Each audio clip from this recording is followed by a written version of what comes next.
زحال مسکین مکن تغافل، درائے نینا بنائے بتیاں، کتاب ہجراں ندار میں جاں، نہ لیہو کاہے لگائے چھتیاں، شبان ہجراں دراز چو زلف، روز وصلت چو عمر کوتاہ، سکھی پیا کو جو میں نہ دیکھوں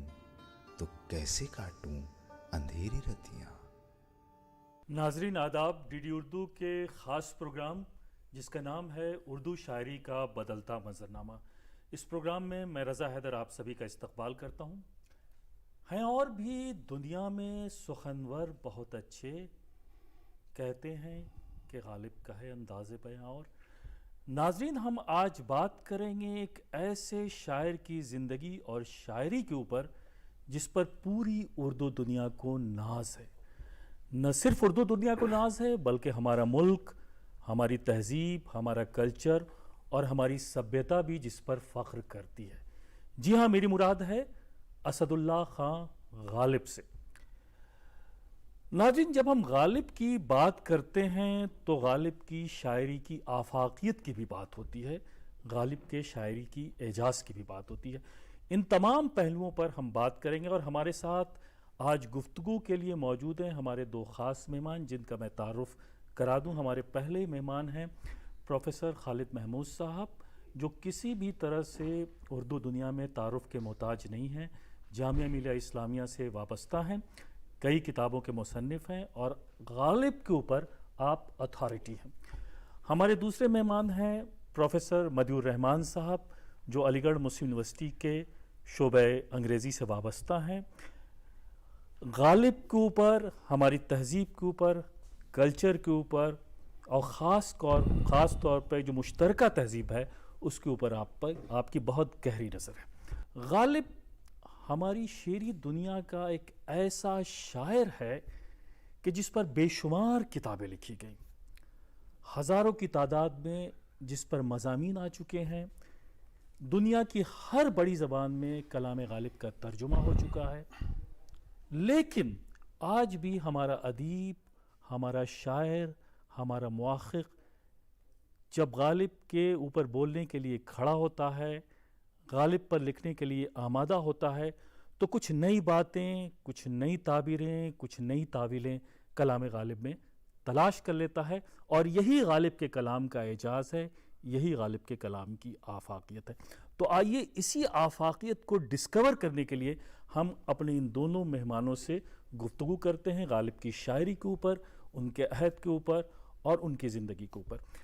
پروفیسر خالد محمود صاحب، میرا پہلا سوال یہ ہے کہ غالب کی شاعری کے اوپر اور ان کے عہد پہ بھی گفتگو کی، لیکن میں چاہتا ہوں کہ آپ ناظرین کو یہ بتائیں کہ غالب کی زندگی کا جو ابتدائی زمانہ تھا وہ کیسا زمانہ تھا؟ غالب کی پیدائش آگرہ میں ہوئی۔ ان کا نام تھا مرزا اسد اللہ بیگ خان جی، اور ان کی عرفیت تھی مرزا نوشا، جی، اور نجب الدولہ دبل الابل کو ان کا خطاب تھا۔ 27 دسمبر 1797 میں وہ پیدا ہوئے آگرہ میں، جی، اور شادی بھی ان کی جلدی ہو گئی۔ والد کا انتقال بہت جلد ہو گیا۔ اس کے بعد نصر اللہ بیگ خان جو ان کے چچا تھے، انہوں نے ان کی پرورش کی، اور 1810 میں ان کی شادی ہو گئی جب ان کی عمر 13 سال کی تھی، اور اس کے بعد پھر 15 سال کی عمر میں وہ وہاں سے دلی آ گئے۔ جی، تو وہاں تو انہوں نے جیسا کہ لکھا ہے ان کی زندگی اب یہ ایسی گھومنے پھرنے اور تفریح میں، اور بلکہ ان کے خود کے بقول ایسی آوارہ گردی میں گزری، اور انہوں نے جیسا کہ زمانے کا ماحول تھا، اور جو والد تھے نہیں، چچا بھی نہیں تھے، نانا وغیرہ تھے، تو انہوں نے خوب عیش بھی کیے اس عمر میں جیسا کہ نوجوان، لیکن کوئی زیادہ سنجیدہ زندگی انہوں نے نہیں گزاری۔ لکھنؤ وہاں سے دلی آئے، تو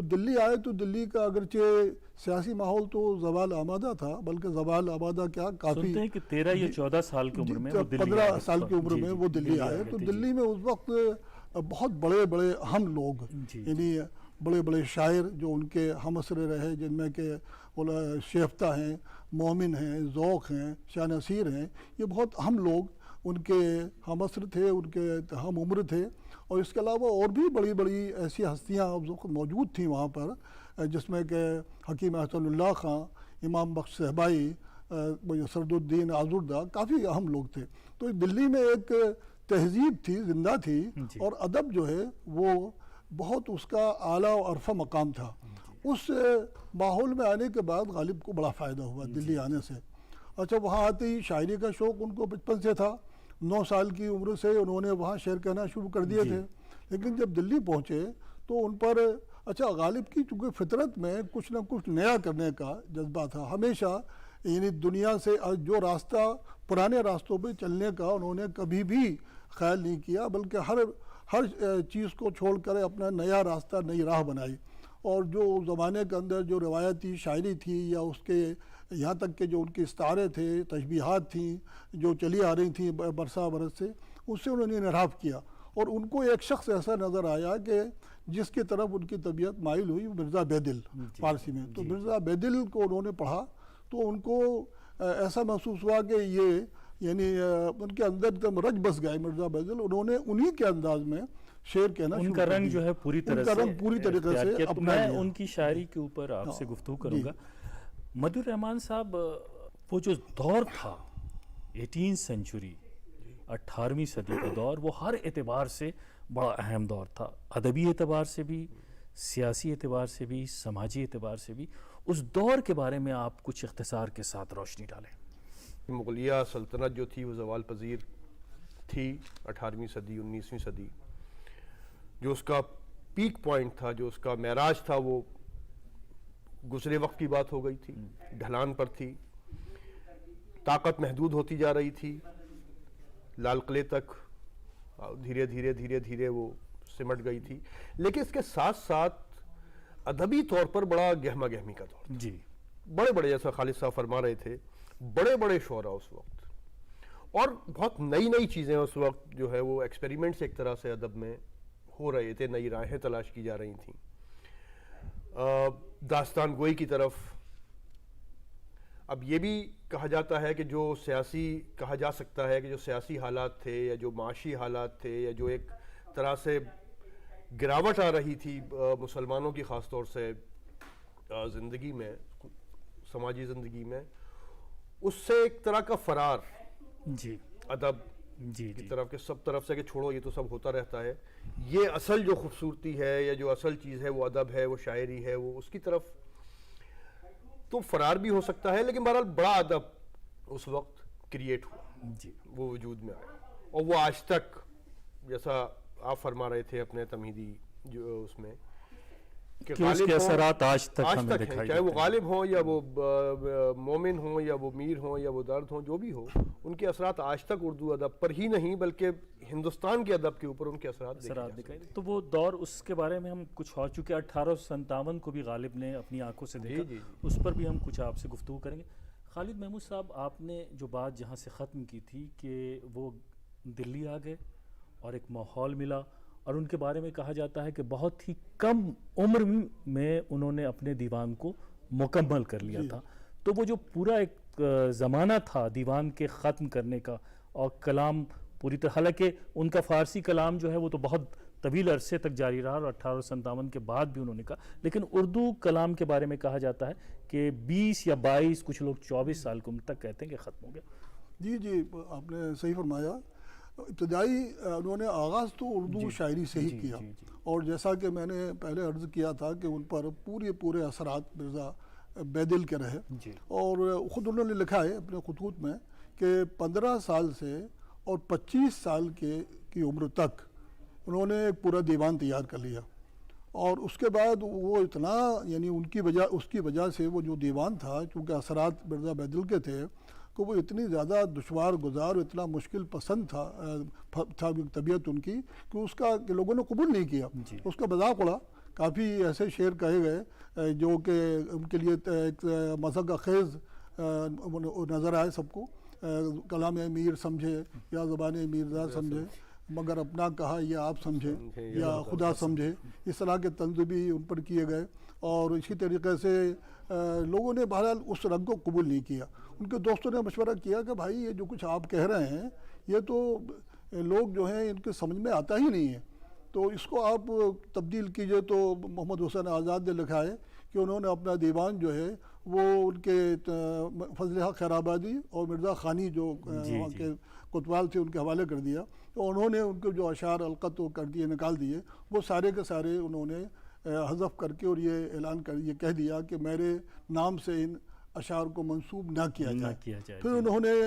دوسرا رنگ اختیار کیا. وہ اتفاق سے بعد میں نسخہ حمیدیہ کے نام سے 50 سال کے بعد وہ سارا کا سارا کلام جو ہے بھوپال میں ملا, اور وہ اتنے بہترین اس میں شعر تھے اس کلام میں جو ان کا کہ جس کو انہوں نے ریجیکٹ کر دیا تھا. ایسے لاجواب اشعار تھے کہ اس کو بعد میں جب لوگوں نے پڑھا تو حیرت ہوتی تھی. یعنی اتنا مشہور شعر وہ جو ہے کہ یعنی ہے کہاں تمنا کا دوسرا قدم یارب, میں ہم نے کام کو ایک نقشے پا پایا, اور انہوں نے صرف پا پایا کیونکہ تکرار پاپا کی تھی, اس لیے انہوں نے اسی وجہ سے اتنا قیمتی شعر بعد میں تو لوگوں نے اس کو آنکھوں سے لگایا اور سب پر رکھا. ایسا اور بھی اس طرح کا بہت سے اشعار جو متروک ہو گئے انہوں نے خود ہی اس کو ترک کر دیا تھا, لیکن اب مقبول ہے وہ. تو ایک تو یہ, دوسری بات یہ ہے کہ اس کے بعد انہوں نے 25 سال سے لے کر 34-35 سال تک کی عمر تک پھر انہوں نے اپنا دوسرا رنگ اختیار کیا جس میں کہ یہ اتنے یعنی دشواریاں نہیں تھیں, لیکن پھر بھی یہ مقصد نہیں تھا کہ انہوں نے وہ اپنے اشعار کو بالکل اپنے زمانے کے لوگوں کی طرح کر لیا ہو, میر یا تو وہ ذوق بن گئے ہوں یا مومن یا ان جیسا. انہوں نے سب سے ہٹ کے چلنے کی, چونکہ جو انہوں نے ایک ذہن تھا ان کا, تو انہوں نے وہاں بھی وہ جو ان کی یعنی جو تخیل کی بلند پروازی, جدت ادا, اسلوب کا جو رنگ تھا وہ سب قائم رہا. سب انہوں نے کسی چیز کو بس سوائے اس کے کہ جو ایک چیستان بن گیا تھا یا جو جولیدہ بیانی یا جو مشکلات تھی, اور انہوں نے وہ اس کو چھوڑا, باقی سب چیزوں کو. اور انہوں نے اتنا زیادہ ایک انقلابی قدم اٹھایا کہ جو تشبیہات تھیں اور جس سے کہ سرمو تجاوز نہیں کر سکتا تھا کوئی, انہوں نے تشبیہات نئی تشبیہات استعمال کی. اور اسی طریقے سے جو انہوں نے یعنی جو ترکیب سازی کی ہے, وہ ترکیب سازی کا تو کوئی ٹھکانا ہی نہیں ہے. مدیور رحمان صاحب یہ بتائیے کہ آپ کا تعلق تھیٹر سے بھی ہے, فلمیں بھی آپ نے بنائی ہیں, غالب کے اوپر ڈاکومنٹری بھی بنائی ہے, بہت گہری نظر ہے. تو غالب کی جو مقبولیت کے جو اسباب ہیں موجودہ دور میں, اس میں فلموں نے, ڈاکومنٹریز نے, ان میں بہت اہم رول ادا کیا ہے. تو اس کے بارے میں آپ کچھ بتائیں. میرا خیال تھوڑا سا آپ سے مختلف ہے. جی. فلموں نے, ٹی وی سیریل نے غالب فہمی میں کوئی اس کا کنٹریبیوشن نہیں ہے. جی. بلکہ مجھے یہ لگتا ہے کہ غالب کی شخصیت کو, شاعری کو مجروح کیا ہے. اصل میں ہوتا کیا ہے, دیکھیے فلمیں بناتے ہیں تو جو بہت ہی مقبول چیزیں, کہانیاں, قصے, ریومرز, وہ شعراء کے بارے میں یا بڑے لوگوں کے بارے میں مشہور ہوتے ہیں, اس کو لے کر کے بنا دیا تو اس کا عام فہم بھی آپ کو اس کو رکھنا ہے. اب اگر آپ فلم بنا رہے ہیں کسی سپورٹس مین کے اوپر یا کسی سیاسی لیڈر کے اوپر, تب تو یہ چیزیں چل جاتی ہیں. لیکن جب آپ کسی ادبی فنکار کے اوپر, کسی شاعر کے اوپر, افسانہ نگار کے اوپر, جو اس لیے ذکر کر رہا ہوں کہ اس دور میں کیا اس طرح کی فلمیں سامنے آئی ہیں, جب ان کے اوپر آپ فلم بناتے ہیں تو اس کی جو خارجی زندگی ہے اس سے زیادہ اہم اس کی داخلی زندگی ہوتی ہے, اس کے اندر کیا چل رہا ہے. بہت خوب. جیسا کہا جاتا ہے, جو اصل سوال ہے وہ یہ کہ یہ سب آیا کہاں سے. وہ وقت جو تھا کہ جب غالب نے پینشن کے لیے دلی سے لے کر کے کلکتے تک کا سفر کیا, اور وہ سفر بہت ہی تاریخی سفر تھا. زبردست تبدیلی آئی غالب کے سوچنے سمجھنے میں. تو یہ جو سفر تھا دلی سے کلکتہ تک کا پینشن کے تعلق سے, اس پر آپ کچھ, وہ جو آپ نے جس کے لیے اشارہ کیا ہے, جی ہاں, کلکتہ کا سفر, غالب کو جب ان کے والد و چچا کا انتقال ہو گیا تو ان کو انگریزوں سے پینشن دلوا دی گئی تھی 750 روپے غالباً سالانہ. تو اس سے غالب کو یہ خیال پیدا ہوا کہ یہ جھٹکا سے وہاں سے ملتی تھی کہ یہ جو پینشن ہے یہ کم ہے, اور جس کا میں مستحق ہوں اپنے پس منظر کے مطابق تو وہ نہیں ملتی. تو انہوں نے یہ مقدمہ لے کر اب وہ دلی پہنچے, غالباً 30 سال کی عمر رہی ہوگی. وہاں جانے کے بعد وہ 1 سال وہاں رکے لکھنؤ میں اور سب جگہ سے گزرتے ہوئے پہنچے, اور انہوں نے یہ مقدمہ پیش کیا. لیکن یہ کہ بدنصیبی سے یہ تھی ان کی کہ وہ مقدمہ وہ اس میں کامیابی نہیں اور ملی ان کو واپس، وہ بلکہ مقدمے کے سلسلے میں تو انہوں نے 16 سال لگائے، یعنی ایک مرتبہ پھر دلی میں آ کر انہوں نے مقدمہ دائر کیا، پھر انہوں نے لندن جو ہے وہاں ان کو بھیجا، ہر جگہ سے ناکامی ہی ناکامی، اور ان کی بدنصیبی کہہ لیجیے کہ ان کے انتقال کے بعد پھر ان کو اس میں، لیکن یہ کہ وہاں جو اس سفر میں یہ تو ناکام ہو گئے، لیکن دوسرے جو ان کے ادبی اعتبار سے اس میں ان کو بہت کامیابی ملی، ایک طریقے سے متعارف بہت ہوئے، حالانکہ وہاں جانے کے بعد کچھ اور بھی مسائل میں مختلف لوگوں سے ان کے کچھ ایسی بحث و مباحثہ ہوا، اس میں پھنس گئے، لیکن یہ کہ وہ جو مقصد تھا ان کا وہ پورا نہیں ہوا۔ مدیور الرحمان صاحب، غالب کی جو شاعری ہے اس کو اتنی مقبولیت ملی کہ ہندوستان کے علاوہ جو باہر کی زبانیں ہیں، فرینچ ہیں، جرمن ہے، اسپینش ہے، سبھی بڑی بین الاقوامی زبانوں میں غالب کے کلام کا ترجمہ ہو چکا۔ تو کیا آفاقیت ہے شاعری کی کہ آج اتنا مقبول ہو گیا وہ شاعر اپنی شاعری کی وجہ سے؟ تو شاعری کے اوپر آپ جی دیکھیے، مقبول کوئی بھی ہو، شاعر ہو، مصنف ہو، فلم میکر ہو، ایکٹر ہو، وہ تبھی ہو سکتا ہے جب جو وہ کہہ رہا ہے، جو اس کی زبان سے نکل رہا ہے، وہ سننے والے کو ایسا لگے کہ کہیں یہ بات میرے دل میں بھی تھی، وہ شعر بھی ہے، میں نے یہ جانا کہ گویا یہ بھی میرے دل میں ہے۔ تو جب یہ لگے گا کہ گویا یہ بھی میرے دل میں ہے اور میں کہہ نہیں سکتا اس کو، یا بلکہ کہنے سے زیادہ کہ میں تھا تو صحیح میرے دل میں، لیکن میں اس کو سمجھ نہیں پا رہا تھا کہ یہ ہے کیا۔ اور غالب نے یا میر نے یا درد نے یا مومن نے جب یہ کہا، تب وہ جو جذبہ تھا، وہ جو ایموشن تھا، فیلنگ تھی، یا وہ جو خیال تھا، وہ میری گرفت میں آیا ہے کہ اچھا یہ بات تھی۔ ایک سینس آف ریکگنیشن ہوتا ہے، پہچان، وہ ادب میں، ادب کو بڑا ادب بنانے کے لیے بہت خوب اس کا بہت ہی بنیادی ایلیمنٹ ہے کہ جب تک اس میں وہ پہچان نہیں ہوگی، اچھا ہاں اوہو اچھا یہ بات تھی۔ بہت خیالات ہوتے ہیں دماغ میں، ات پکے ات کچرے خیالات ہوتے ہیں، ہم اس کو سمجھ نہیں پاتے پوری طرح سے، اور وہ ہمیں پریشان کرتے رہتے ہیں، کریدتے رہتے ہیں کہیں نہ کہیں، کچھ لگتا ہے کچھ ہے جو ہماری پکڑ میں آ نہیں رہا ہے۔ جب ہوتا ہے نا کوئی نام ہے آپ کو یاد نہیں آ رہا، تو وہ بڑی بے چینی کی کیفیت ہوتی ہے۔ تو ہر انسان میں، پڑھا لکھا ہے نہیں ہے، کہیں نہ کہیں وہ ایک بے چینی جو ہے وہ ہوتی ہے۔ خالد محمود صاحب، یہ دیکھیے، غالب جیسا کہ مدیور الرحمان صاحب نے بتایا کہ اپنے آپ کو قریب محسوس کرتا ہے ہر آدمی غالب سے، یہی وجہ ہے کہ غالب کو گنگنانا، کلام غالب کو، غالب کے کلام کو پڑھنا ہر انسان اپنے لیے اعزاز سمجھتا ہے، اور ہمارے ایوان میں، پارلیمنٹ میں بھی سب سے زیادہ جو ہے وہ غالب کے کلام کو کوٹ کیا جاتا ہے۔ تو کلام غالب کی یہ جو مقبولیت ہے، اس کے اسباب؟ دیکھیے، میں آپ دونوں حضرات سے متفق ہوں، انہوں نے اپنے انداز میں کہی بات وہی ہے۔ اس کی وجہ یہ ہے کہ غالب کی شاعری میں اتنا تنوع ہے کہ ان کے زمانے میں ان سے پہلے یعنی کسی میں نہیں تھا۔ یہ میر بہت بڑا شاعر ہے، اس میں کوئی شک نہیں، لیکن میر کے یہاں بھی تنوع نہیں ہے، یعنی لیکن غالب نے زندگی کا شاید ہی کوئی ایسا پہلو ہے، شاید ہی کسی طبقے کے کسی شخص کا، جو غالب کی شاعری میں سمٹ کر نہ آ گیا ہو مختصر دیوان میں۔ یعنی وہ ایسے اشعار بھی کہتا ہے جو بہت غیر معمولی اور بڑے، بہت زیادہ، بہت پڑھے لکھے لوگوں کے لیے، لیکن جب وہ حسن عشق کی باتیں کرتا ہے تو انہیں عاشق کا وہ حسن کی کون سی کیفیت ہے، عشق کی کون سی کیفیت ہے جس کا بیان یعنی اس کے شاعری میں نہیں ملتا ہو۔ بہت سنجیدہ ترین موضوعات کو بھی لیا، اور یہ بھی کہہ دیتا ہے وہ کہ کیا نام، وہ دھول دھپا اس سراپا ناز کا شہوا نہیں، ہم ہی کر بیٹھے تھے غالب پیش دستی ایک دن، یعنی اس حد تک بھی تو گویا ان لوگوں کے لیے بھی اس کے بعد۔ تو یہی وجہ ہے کہ غالب کا آدھے سے زیادہ دیوان ضرب المثل بن چکا ہے، ولی سے اور وہاں سے لے کر یہاں تک آج تک، کہ اس کے لگتا ہے کہ پورا کا پورا دیوان تو ظاہر مبالغہ ہوگا، لیکن آدھے سے زیادہ دیوان وہ جناب علی ایسا ہے کہ جن کو لوگ اپنی گفتگو میں، اپنی تقریروں میں، اپنی یہاں تک کہ لڑائی جھگڑوں میں بھی، اور جیسا کہ آپ نے اشارہ کیا پارلیمنٹ میں، تو اس کا لوگ استعمال کرتے رہتے ہیں۔ تو اس کی ایک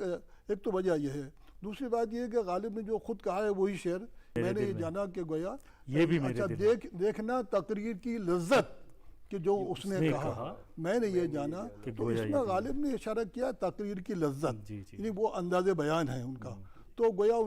یہ بھی ان کو بھی احساس تھا کہ ان کا انداز بیان ایسا ہے کہ دوسروں سے بالکل مختلف ہے اور دوسروں کے مقابلے میں بہتر ہے، وہ بھی لوگ پسند کرتے ہیں، اور انداز بیان کے ساتھ ساتھ جو انہوں نے کہا ہے اور جو کسی اور نے نہیں کہا، اور اگر کہا تو اس انداز سے نہیں کہا، تو وہ بھی ان کے لیے پسندیدہ کا ذریعہ بن گیا ہے۔ سر یہ غالب کو ہم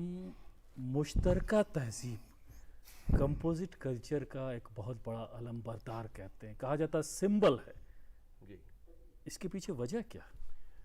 اس کے پیچھے وجہ مجھے جو لگتا ہے وہ ان کی جو ٹریڈیشنز تھیں جی اس سے انحراف ہے، جی نئی راہوں کی تلاش۔ جی اور یہ ایک عجیب و غریب بات آپ دیکھیں کہ اگر غالب کے بہت سارے اشعار ایسے ہیں جس میں بڑی آسانی سے ان کے خلاف کفر کا فتویٰ لایا جا سکتا ہے۔ جی جی صحیح ہے۔ ہم کو معلوم ہے جنت کی حقیقت، لیکن دل کے بہلانے کو غالب یہ خیال اچھا ہے، بالکل ایک طرح سے انکار ہے جی کہ کچھ نہیں ہے جنت میں، کچھ بھی نہیں۔ یا ہستی کے مت فریب میں آ جائیو اسد عالم تمام حلقہ دام خیالی خیال ہے اس کی، مرے بت خانے میں تو کعبے میں گاڑو برہم برہم کو۔ جی اس طرح کے بہت سارے اشعار ہیں ان کے۔ یہ ایک خواہش اس سے انحراف کرنے کی ہر سوچتے ہوئے ذہن میں ہوتی ہے، جی جی کر پاتا ہے کوئی، نہیں کر پاتا ہے۔ اور ادب کی ایک خاص بات یہ بھی ہے، اس کی جو بڑے ادب کی جو خصوصیت ہے کہ جو ہم نہیں کر پاتے وہ بنا کیے ہوئے اس کا لطف لینے کا موقع وہ ہم کو جی دیتا ہے۔ جی جی تو جس کی ہمت مجھے نہیں پڑی یا اور لوگوں کو نہیں پڑی، غالب نے وہ اپنی شاعری میں کہ آپ اس سے لطف لیتے ہیں بنا کسی فیلنگ آف گلٹ کے۔ خالد محمود صاحب، مشترکہ تہذیب کی بات آئی تو چراغ دیر کے بغیر جو ہے وہ کسی بھی طرح کی مشترکہ تہذیب کا تصور جو ہے بالکل نامکمل ہے۔ میں چاہتا ہوں کہ وہ چراغ دیر جو غالب کی شاہکار مثنوی جس میں ہماری پورے کمپوزٹ کلچر کی جھلک دکھائی دیتی ہے، اس کے بارے میں آپ ذرا اختصار کے ساتھ۔ مشترکہ تہذیب جو ہے وہ اس میں تو ہے ہی چراغ دیر کے اندر، اور اس میں اگر معمولی تو بلکہ اس کا تو معاملہ یہ ہے کہ اگر اردو کے مقابلے میں ان کی شاعری جو فارسی شاعری اگر اس کو مطالعہ کیا جائے، اس پر غور کیا جائے، تو اس میں یہ تہذیب اور یہ کلچر اور یعنی بالکل چراغ دیر کے انداز میں بہت زیادہ نظر آتا ہے۔ اس میں بنارس کی بہترین تعریف ہے، کیا کہنا کہ بہت اچھی اور تاریخ ہے، اور غالب نے جس انداز سے بنارس کی تعریف اور بھی کی ہے دوسرے اپنے خطوط میں، یا تو وہ ساری کی ساری چیزیں جو ہیں تو وہ غالب کا حصہ تھا، ان کا حق تھا۔ انہوں نے تو بلکہ پوری شاعری کے بارے میں بھی یہ کہا ہے کہ فارسی بھی تاببینی نقش ہے رنگ رنگ بگذرت مجموعہ اردو کہ بے رنگ منس۔ تو انہوں نے اس فارسی کی شاعری کے مقابلے میں اس کو بے رنگ، حالانکہ ان کی شہرت پوری اردو شاعری سے ہی ہوئی، اور وہ بعد میں انہوں نے 20 سال فارسی میں شاعری کرنے کے بعد جب بہادر شاہ ظفر کے وہ قریب آئے اور وہاں انہوں نے ملازمت کی، تو پھر انہوں نے دوبارہ اردو میں شاعری شروع کی۔ یہ سب کچھ دلچسپ صورتحال ہے۔ تو اس میں پوری طریقے سے جیسا کہ آپ نے خود اشارہ بھی کیا ہے کہ مشترکہ تہذیب چراغ دیری نہیں ہے، بلکہ ان کے جتنے بھی اشعار ہیں فارسی کے اشعار، تو جو لوگ فارسی پہ دسترس رکھتے ہیں وہ زیادہ جانتے ہوں گے، ہمیں تو صرف شد بدھی ہے۔ ہمانا کعبہ ہندوستان، اس مثنوی کا آخری مصرع دیکھیے کہ بنارستان کا کعبہ ہے، یہ کہنے کے لیے بھی جرأت چاہیے۔ نہیں، وہ تو انہوں نے عنوان سے لے کے وہاں تک یہ بڑی ان کی ان کا ذہن تو اس میں کوئی شک نہیں کہ غیر متعصب اور بہت وسعت تھی۔ اس زمانے کے اندر یہ تعصبات ویسے تھے بھی نہیں، پورا کا پورا ماحول اس قسم کا تھا۔ غالب کے شاگردوں میں دیکھ لیجیے، غالب کے شاگردوں نے جس زمانے میں 1857 کے بعد سب سے زیادہ مدد جو جن لوگوں نے کی وہ غالب کے وہی شاگرد تھے۔ اور مرزا ہر گوپال تفتہ جن کے بارے میں کہتے ہیں کہ نور چشم کہتے ہیں، نہیں، غالب کو انہوں نے اس قدر محبتیں ملی ان لوگوں سے، اور غالب نے بھی اسی انداز سے اپنی اولاد کی طرح ان کو محبت دی۔ مدھور رحمان صاحب، ہماری آج کی جو شاعری ہے اور غالب کے زمانے کی شاعری، اس میں کیا فرق آپ کو دکھائی دیتا ہے؟ یہ سوال آپ کا ایسا ہے کہ اس کے اوپر تو پورے تھیسس لکھے جا سکتے ہیں۔ کہیں ادھر جو شاعری ہوئی ہے، خاص طور سے ترقی پسند دور کے بعد کی جو ادب آیا ہے، اس میں کوئی ڈائریکشن لیسنس ہے، لگتا نہیں، مطلب کوئی ایسا منزل جیسے ذہن میں نہ ہو۔ اور یہ جو تھیریز آئی تھیں تمام ڈیکنسٹرکشن اور اس کے بعد کی پوسٹ اسٹرکچرلسٹ تھیریز جو آئیں، اس کا کچھ سمجھ کر کچھ سمجھا ہوا جو اطلاق اردو ادب کے اوپر اس کے اوپر کیا گیا، غالباً کہیں نہ کہیں اس کا یہ نتیجہ ہو سکتا ہے کہ ڈائریکشن کھو گیا ہمارے یہاں۔ جی جی جی ترقی پسند تحریک جب تک رہی تب تک آپ اس سے ایگری کریں یا نہ کریں، اس سے آپ متفق ہوں یا نہ ہوں، لیکن ایک ڈائریکشن تھا۔ تو آج کے شعرا نے دنیا کچھ کو بدلنے اثرات کا- قبول کیے غالب کے؟ دیکھیے وہ اثرات سے تو آپ پیچھے چھڑا نہیں سکتے۔ جی جی آپ جیسے کوئی نہیں مانتا خدا کو نہ مانے، لیکن اس کے اثر سے تو جی بری جی ہو نہیں جی سکتا۔ کہ غالب کے اثرات تو غالب کے بعد سے جی جی مسلسل و مستقل جی جی آج تک۔ اچھا آپ یہ دیکھیے ایک چھوٹی سی مثال کہ اب جتنے بھی مجموعے، شعری مجموعے یا دوسری کتابیں شائع ہوتی ہیں، اس میں غالب کی ترکیبوں سے کتنا استفادہ کیا جاتا ہے۔ اب یعنی ایک ایک شعر سے غالب کے 4 نام لے لیے گئے یہ بہت اہم سوال ہے ناظرین کے لیے بھی اور آپ کے لیے بھی کہ موجودہ دور میں غالب کے کلام کو کس طرح سے پروموٹ کیا جا سکتا ہے، اور غالب کے چونکہ شاعر ایک پیغامبر بھی ہوتا ہے، اپنے کلام کے ذریعے سے وہ پیغام بھی دیتا ہے، تو اس دور میں کیا غالب کے کلام کو کس طرح سے اس کا پیغام پہنچانے کی کس طرح سے بھئی ضرورت ایک ہے؟ طریقہ تو وہی ہے جی جی جو کہ آپ لوگ جس کو پوری طریقے سے انجام دے رہے ہیں، یعنی غالب کے نام پر جتنے ادارے ہیں اور جس طرح کے یہ انجمن ہیں، یہ سب کر رہے ہیں۔ اس کا میسج کیا ہے؟ یعنی غالب جو ہے اس کے ہاں تو یعنی جو اس کا فن ہے جی اور جو اس کا ذہن ہے، کیونکہ بہت بڑا ذہن تھا، اس میں کوئی شک نہیں، اور سب سے بڑا جو ابھی آپ نے اشارہ کیا تھا، اس کا سب سے بڑا ایک میسج تو وہی ہے، یعنی یکجہتی اور اس میں اتحاد ملی اور ملی جلی تہذیب ہاں جو ملی جلی تہذیب ہے، یہ تو غالب کے کلام سے جگہ جگہ ہر جگہ اس کا کوٹ کے بھری ہوئی جی ہے۔ ہاں، جی جی تو وہ ایک اس کی ضرورت بھی ہے، جی جی لیکن ساتھ ساتھ یہ ہے کہ غالب جو ہے اس کا جو فن ہے اس نے تو متاثر کیا ہے، اور اس کے ذہنوں پر اثرات ان کے تخیل کے بلند پروازی کے وہ بھی پڑھے ہیں، اور وہ جو جس کو ہم نگیٹو کہتے ہیں ایک خاص اصطلاح میں، وہ اثرات بھی لوگوں نے تو ان قبول کے کیے ہیں۔ پیغام کو پہنچانے کی تو ان کے دیکھیے ایک تو یہ بے انتہا جو نیا ضرورت ہے۔ طریقہ ہے، جو نیا میڈیا کا نیا طریقہ ہے، جو نیا آج کل کے نام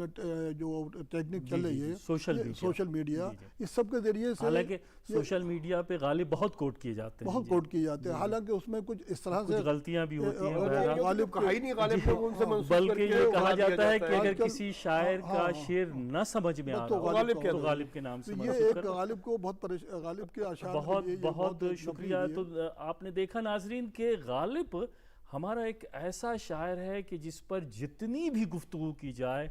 وہ کم ہے، وقت چونکہ بہت کم ہے، اور اس کم وقت میں ہمارے دو خاص مہمانوں نے پوری کوشش کی ہے کہ غالب کے کلام کی آفاقیت کو، اس کے اعجاز کو، غالب کے عہد کو، مشترکہ تہذیب کو، تمام چیزوں کو کور کرنے کی، لیکن اب بھی تشنگی کا احساس ہے۔ تو خالد محمود صاحب، مدیور رحمان صاحب، ہم آپ کا شکریہ کرتے ہیں۔ تو ناظرین اگلے ایپیسوڈ میں ہم پھر حاضر ہوں گے کسی نئے شاعر کی زندگی اور اس کے کلام کو لے کر کے۔ تب تک کے لیے آپ ہمیں اجازت دیجیے، آداب۔ زحال مسکین مکن تغافل، درائے نینا بنائے بتیاں، کتاب ہجراں ندار میں جاں، نہ لیہو کاہے لگائے چھتیاں، شبان ہجراں دراز چو زلف، روز وصلت چو عمر کوتاہ، سکھی پیا کو جو میں نہ دیکھوں تو کیسے کاٹوں اندھیری رتیاں۔